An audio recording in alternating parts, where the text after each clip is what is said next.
هيستفيد منها ولا لا؟ هنشوف.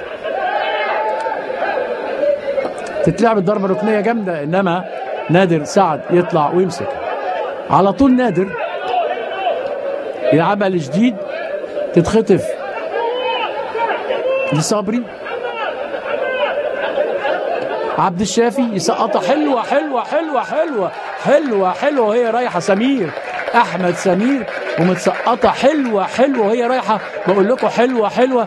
الواد عبد الشافي الصراحه يعني نضج قوي، ومش عبد الشافي، هو صاحب التمريره، هو صاحب التمريره.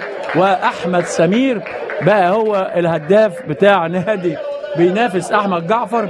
وزي ما قلت لحضراتكم ان الزمالك بدأ بعد 5 دقايق يلم نفسه، وفي الدقيقه 11 بزمن الشوط الاول تمريره حلوه قوي في غفله من حازم فتحي ومحمد حافظ وحموده، يخش احمد سمير الغير مراقب تماما، وكانه بصهم اهو، بص حازم وبصهم باص وقال له بص خد الكره دي اهو، بصهم جاي من الخلف الامام وطالع في توقيت كويس قوي واصطادها. وده بيني وبينك مش هو ده الراجل نمره محمد حمودي، ما نزلتش معاه. عموما صحوه لنادي الزمالك مره ثانيه، وادي تصويبه مسك فرخه وعدت الفرخه ما بين رجلين نادر سعد في تصويبه مباغته وجميله. هنشوف مين اللي شاط وضحك علينا. واثنين للزمالك لا شيء نادي الانتاج الحربي. وادي نور، ده نور هو اللي يعني استعاد كتير من يعني قوته. بيقول له يا ابني ليه ايه اللي انت عملته ده يا نور؟ يعني نور السيد اهو.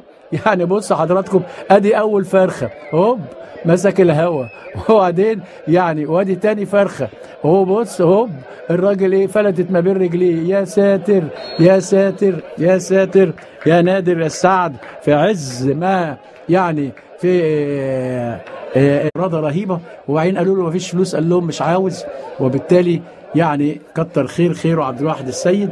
وادي على طول كرة من اسلام مصبح وسبق السلمه ازاي. حسدناه حسدنا الراجل اهو. ولسه بقول لحضراتكم ان الانتاج هل يقرب المسافه ويحيي الماتش مره ثانيه. على طول هنشوف رد عليا مين، مين اللي رد عليا ده. هنشوف مره ثانيه مين اللي رد عليا. بتتلعب الكره اهو، ريحها سامسون حلو قوي اهو. بصوا حضراتكم ريحها لمين يا ترى؟ هنشوف اهو، تريحت هناك و تشوت ببند كده. يمكن محمد عبد الله اللي بدل ضاع لمدته 4 دقائق. الزمالك 2 والانتاج الحربي.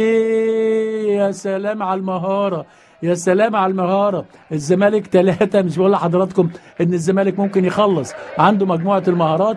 وعلى طول عمر جابر خلص. عمر جابر في الوقت بدل ضائع في الدقيقه الثالثه من وقت بدل ضائع، يحط عمر الهدف الثالث لنادي الزمالك. بقول لحضراتكم مساله امكانيات.